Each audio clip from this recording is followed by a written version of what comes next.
అందరికీ నమస్కారం. ఎత్తొండ సహకార సంఘం ధాన్యం కొనుగోలు చేయొద్దని నేను చెప్పినట్టు దుష్ప్రచారం చేస్తున్నారు. దురుద్దేశంతో కక్షతోటి ఈ విధంగా వ్యవహరించుట చాలా విచారకరం. ఇందులో చదువుకున్నాళ్ళు జ్ఞానవంతులు కూడా ఉండి మరి అజ్ఞానుల్లాగా వ్యవహరించడం తీవ్రంగా ఖండిస్తూ ఉన్నాను. గతంలో సోమశేఖరరావు చేసిన అప్పులను కట్టడానికి మేము ఇదంతా చేసామని చెప్పడం అవాస్తవం. 2017, 18, 19లో ఉన్న స్టాక్ నిల్వలు 2017లో 5,20,51,556 రూపాయల 92 పైసల విలువైన క్లోజింగ్ స్టాక్స్ ఉండగా 2017 మార్చి 31 నాటికి రూల్ 45 అందించిన ప్రకారంగా రూల్ 45 నేను సమాచార హక్కు చట్టంలో తెప్పించిన పత్రాలు తెలియజేస్తుంది ఏంటంటే 5,65,75,015 రూపాయలు క్లోజింగ్ స్టాక్స్ ఉన్నాయి. అంటే అంత నిల్వ ధాన్యం కానీ ఇతర ప్రొడక్ట్స్ కానీ ఏదైనా కానీ ఎరువులు కానీ అన్నీ కలిపి ఉన్నాయి. మరి ఆ రోజున 2013-14లో 3 కోట్ల రూపాయలు రైస్ మిల్ నిర్మాణం కోసం అప్పు తీసుకున్న మాట వాస్తవం. అందులో 14 నుంచి సంవత్సరానికి 80 లక్షల రూపాయలు, 6 నెలలకి 40 లక్షల రూపాయలు, సంవత్సరానికి 80 లక్షల రూపాయల కాడికి 14 నుంచి 15, 16, 17, 18 4 సంవత్సరాలు 4 ఏళ్ళు 8 32 సుమారు 3 కోట్ల పైచీలకు కట్టి ఉంటాం. మరి ఇంకా వడ్డీతో కలిపి ఇంకా కొంత ఉండి ఉండొచ్చు, 1 కోటో 1.5 ఎంతో ఉండి ఉండొచ్చు. మరి అది తర్వాత 5,65,75,000 రూపాయల సరుకు అప్పచెప్పి వెళ్తే మరి దాన్ని మరి ఏం చేసింది మరి ఇప్పుడు చూస్తూ ఉంటే 1 కోటి రూపాయల చిల్లరే చూపిస్తూ ఉన్నారు.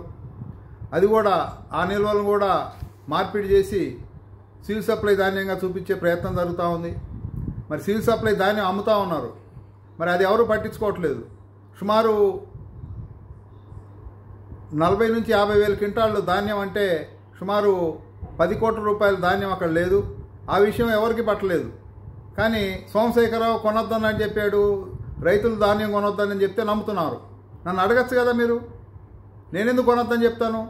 నా సొసైటీని ఒక రిలయన్స్ లాగా, ఒక టాటా లాగా అభివృద్ధి చేయాలనే తపంతో కుటుంబాన్ని పట్టించుకోకుండా, పెళ్ళిళ్ళు పేరంటాలు పట్టించుకోకుండా మరి 365 రోజులు సొసైటీ అభివృద్ధి కోసం కృషి చేసిన మాట వాస్తవం కాదా? మీ అందరికి తెలియదా?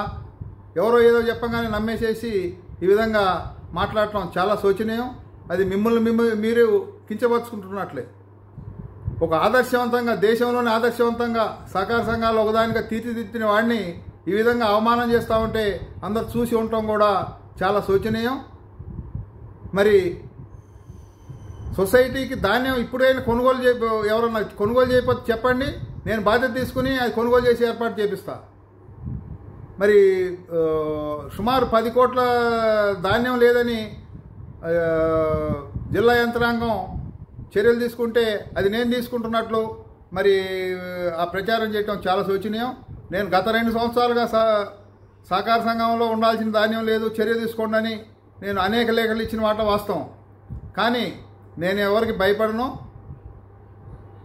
ఎవరో ఏదో అనుకుంటారని నేను భయపడను. మరి నేను రైతుల ధాన్యాన్ని కొనొద్దని చెప్పిన మాట వాస్తవం కాదు. మీరు దీన్ని ఎవరు నమ్మద్దు. నేను ఈ క్షణానికి కూడా సొసైటీ బాగుండాలని ఆకాంక్షించే వాళ్ళలో మొట్టమొదటి వాడిని. నా సొసైటీని ఒక రిలయన్స్ లాగా, ఒక టాటా లాగా తీర్చిదిద్దాలనే తపంతో పనిచేశా. 5 నిమిషాలు లేట్ వస్తే సిబ్బందికి 5 రూపాయలు ఫైన్ కట్టి కూర్చోవాలని క్రమశిక్షణ అలవాటు చేశా. మరి వాళ్ళు తప్పులు చేస్తే వెంటనే వాళ్ళ మీద చర్యలు తీసుకున్నా. మరి వాళ్ళ శాలరీలు కట్ చేశా. ఎంతో కఠినంగా వ్యవహరించా. కాబట్టి ఆ సంఘం అంత స్థాయిలో అభివృద్ధి చెందింది. మరి ఇప్పుడు క్రమశిక్షణ ఉందా? ఎరువులు అందుతున్నాయా? మరి నా ఓట్లు కొనలేదు, నీ ఓట్లు కొనలేదు అనేది బాధపడుతున్నారు. కానీ సొసైటీ ఎటుపోతుందని ఎవరు ఆలోచిస్తున్నట్లు కనిపించట్లేదు. చాలా శోచనీయం. పునరాలోచించవలసిందిగా ఎత్తొండ సహకార సంఘ పరిధి గ్రామాల్లోని రైతులందరికీ విజ్ఞప్తి చేస్తున్నా. నమస్కారం.